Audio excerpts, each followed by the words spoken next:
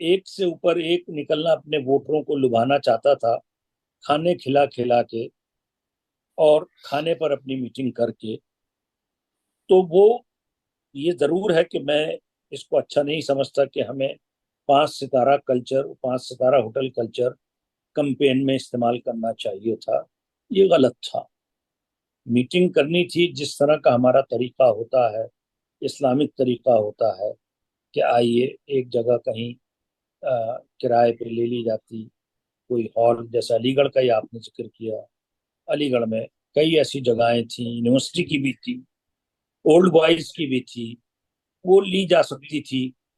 اسی طرح لکھنؤ میں بہت ساری جگہیں ہیں جو 5 ستارہ سے ہٹ کے، یا بمبئی سے ہٹ کے، یا حیدرآباد سے ہٹ کے، بنگلور سے ہٹ کے، پٹنہ سے ہٹ کے، مطلب یہ کہیں سیدھی سادی جگہ پر کی جا سکتی تھی. اور وہاں چائے، بجائے کھانے کے چائے وغیرہ پہ انتظام ہو سکتا تھا. یہ پہلی بار ایسا ہوا کہ 7 کینڈیڈیٹ تھے، تو خرچہ آپ اگر کہیں گے تو واقعی یہ کروڑوں میں جائے گا. جی. اب کے اس الیکشن کی ایک خاص بات یہ تھی کہ یہ کورٹ کے آبزرور کے اندر میں ہو رہا زیر نگراں یہ ان کے تھا. جی تھے، جی اور ہر چیز کورٹ سے مانیٹر ہو رہی تھی. جی تو لوگوں کو یہ لگا کہ یہ فیئر الیکشن ہوگا. جی. تو ہر آدمی، تو یہ پہلی بار ہوا کہ اتنے کینڈیڈیٹ نکل کے آئے. ہم لوگ کچھ یہ کوشش کی تھی کہ ان سب کو بٹھائیں اور ایک میکسیمم ایک ڈائریکٹ کنٹیسٹ ہو جائے.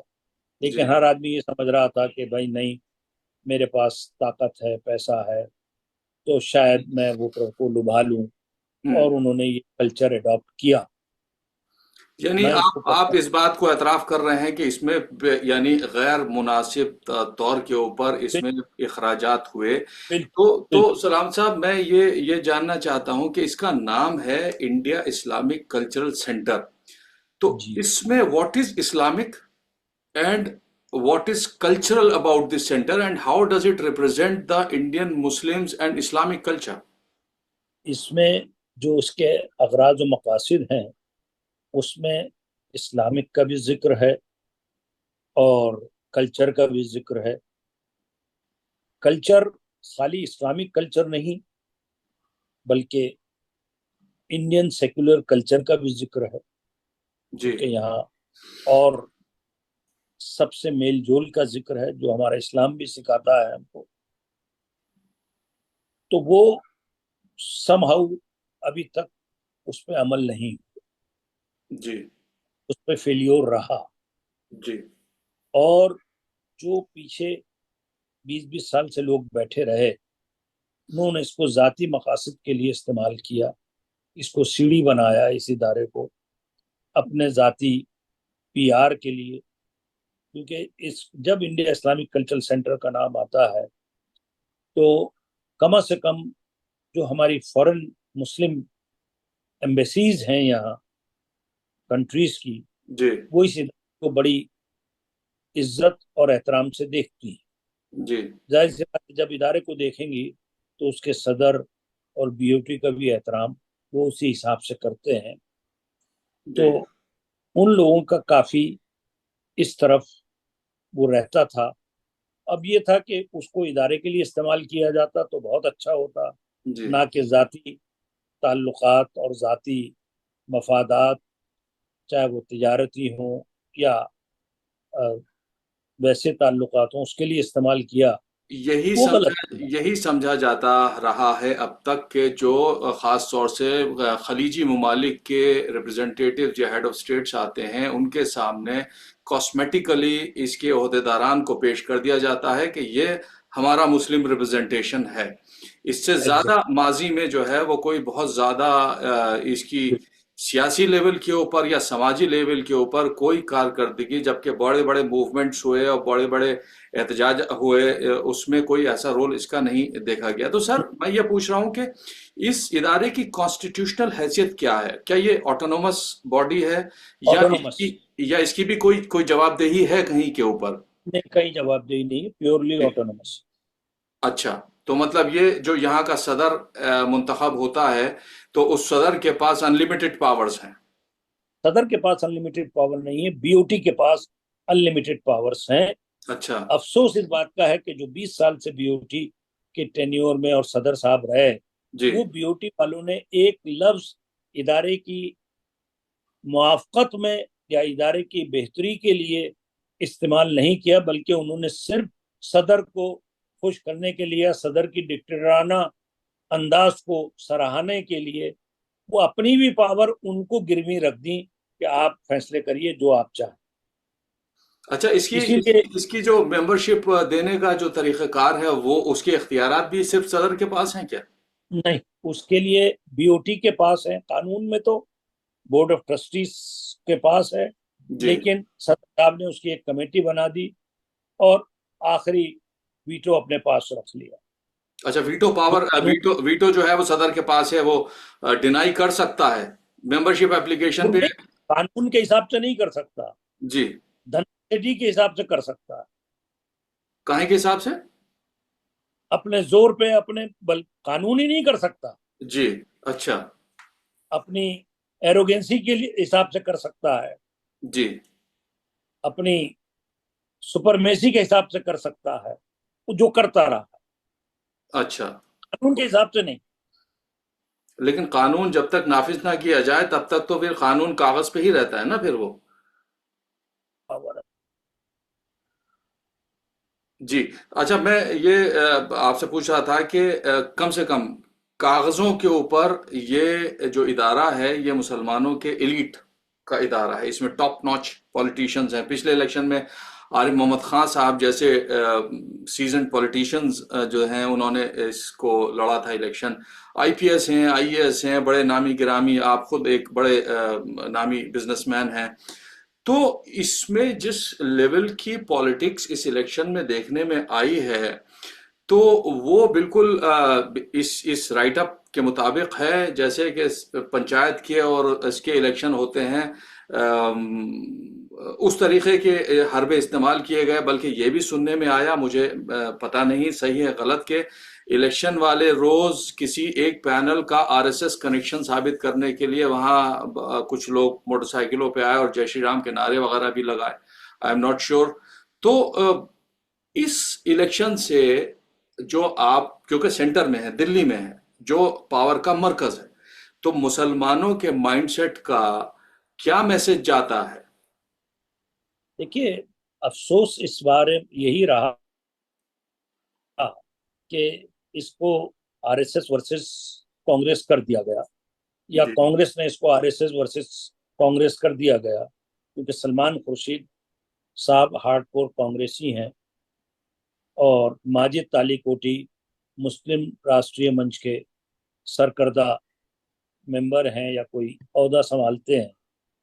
انڈیویجول کیپیسٹی میں نہیں سمجھتا کہ دونوں اگر آتے اور الیکشن لڑتے اپنی قابلیتوں پر تو ایک الگ بات ہوتی۔ تو یہ ایک پالیسی کے تحت، الیکشن کو جیتنے کے تحت، غیر آر ایس ایس کے لوگوں نے اس کو Congress versus R S S کر دیا، مسلمان ورسز آر ایس ایس کر دیا، کیونکہ سراج قریشی صاحب کی سپورٹ پہ وہ آئے تھے اور وہ 20 سال سے سراج قریشی صاحب اپنی یہاں منمانیاں کر رہے تھے۔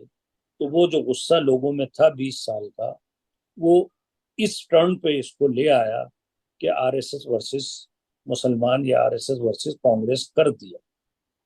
اور یہ بہت افسوسناک بات تھی جی، کہ جو بھی الیکشن لڑ رہا تھا وہ اپنی ذاتی خدمات پہ لڑتا یا ذاتی پروگرام پہ لڑتا، لیکن یہ کمپینرز نے اس چیز کو اٹھا کے ادارے کے حق میں اچھا نہیں کیا۔ آنے والا وقت ادارے کے لیے خطرناک ہو سکتا ہے ان حالات سے جو اس الیکشن میں گزرے ہیں۔ اللہ نہ کرے ایسا ہو، اللہ تعالیٰ اس ادارے کی حفاظت فرمائے۔ بس آخری سوال سلامت صاحب کے، سلمان خورشید صاحب نے اپنی وکٹری سپیچ میں بہت پرومسنگ اور بہت ہی ری ایشورنگ باتیں کہی ہیں، تو آپ اس ادارے کے پازیٹیو کنٹریبیوشن کو لے کر کیا پر امید ہیں کہ آنے والے وقت میں حالات؟ میں سلمان خورشید صاحب سے بالکل پر امید نہیں ہوں، اس کی وجہ یہ ہے کہ 15 سال پہلے وہ یہاں سے الیکشن لڑے تھے اور ہار گئے، اور جس دن سے وہ ہارے اس 15 سال میں آج تک وہ ادارے میں کسی اے جی ایم میں نہیں آئے، کسی اور میٹنگ میں نہیں آئے، شاید شادی میں گئے ہوں، شاید کسی فنکشن میں گئے ہوں، انہوں نے اس ادارے کو مڑ کے نہیں دیکھا۔ اس کے علاوہ وہ خود 15 سال میں 10 سال منسٹر رہے، فورن منسٹر بھی رہے، مائنورٹی منسٹر بھی رہے، لا منسٹر بھی رہے، تو انہیں اس وقت یہ ادارہ کبھی یاد نہیں ہے۔ یہی نہیں، ان کو کبھی ان اپنی منسٹریوں میں قوم کے لیے کوئی کام انہوں نے نہیں کیا۔ یہ ان کا پیچھا ریکارڈ ہے، اور جیسے میں نے کہا، اس کو ہر آدمی اپنی ذاتی مفاد میں اس ادارے کو سیڑھی بنا کے آگے بڑھنا چاہتا ہے۔ یہ بڑے افسوس کی بات ہے۔ آپ کو بڑھنا ہے، اپنی قابلیت پہ بڑھیے، ادارے کی خدمات کو انجام دیتے ہوئے بڑھیے۔ تو مجھے کہنا، یہ پروگرام دینا بڑا مجھے افسوس ہے کہ انہوں نے جو پروگرام دیے ہیں وہ بھی ایم او اے کے خلاف دیے۔ جو ایم او اے ہے ہمارا، وہ تو پڑھ لیا ہوتا انہوں نے کہ میں یہ کمیٹی بناؤں گا، وہ کیا آپ کا ایم او اے اس کی اجازت دیتا ہے؟ وہ ماشاءاللہ بہت پڑھے لکھے ہیں، بیرسٹر آدمی ہیں، اور اچھی وکیل ہیں، سپریم کورٹ کے سینئر وکیل ہیں، اور ایک اچھے خاندان سے تعلق بھی رکھتے ہیں۔ تو 15 سال کیوں نہیں آیا، اس کا جواب نہیں ملا ہم کو اس پورے الیکشن میں۔ ہم نے کہا کہ بھئی آپ نے اس 3 بار منسٹر رہے، 10 سال منسٹر رہے، کبھی کوئی آپ کو اس وقت ادارے کی یاد آئی؟ ایک آلپن بھی آپ نے خیرات کیا ادارے کے لیے؟ پہلے ادارہ مانگنے نہیں آیا مجھ سے۔ تو اگر جس آدمی کی یہ سوچ ہو کہ ادارہ مانگنے آئے گا تب میں کچھ دوں گا، تو یہ ایک افسوس کا مقام ہے، اور ادارے کے لیے بڑی اچھی بات نہیں۔ بہتر۔ سلام صاحب، بہت بہت شکریہ آپ کا وقت دینے کے لیے، اور صرف یہ ہے کہ دعا کی جا سکتی ہے کہ یہ جیسا آپ نے کہا کہ یہ ایک اہم ادارہ ہے، اور اس سے جو مسلم ماسز ہیں ان کو امیدیں ہیں، تو اس کے بہتر مستقبل کے لیے دعا کی جائے اور امید کی جائے کہ شاید جو موجودہ کابینہ ہے وہ کچھ بہتر انشاءاللہ کارکردگی کرے۔ خالی دعا ہی نہیں، کوششیں بھی، کاوشیں بھی کی جائیں گی ضرور۔ اس ادارے انشاءاللہ پڑھانے کے لیے اور کامیاب کرنے کے۔ اللہ نے اس الیکشن میں اتنی کامیابی ہم کو عطا فرمائی، اس ادارے کو جو 20 سال سے گوند لگا کے بیٹھے تھے وہ سب ہار گئے۔ یہی ہمارا پرائم آبجیکٹ تھا کہ جو 20 سال کے لوگ تھے وہ ہار گئے۔ اب آنے والے ٹائم میں اللہ نہ چاہا کچھ بہتری ہونی چاہیے گی، اور اللہ تعالیٰ سے میری دعا ہے کہ اس ادارے کی ہر آفات سے، ہر پریشانی سے، ہر مصیبت سے حفاظت کی جائے، اور اس میں ہم کو کچھ قربانیاں بھی دینی پڑیں تو ہم کو دینی چاہیے، اور میں اس قربانی کے لیے سب سے آگے رہوں انشاءاللہ۔ بہت شکریہ سر، بہت بہت شکریہ۔ خدا حافظ۔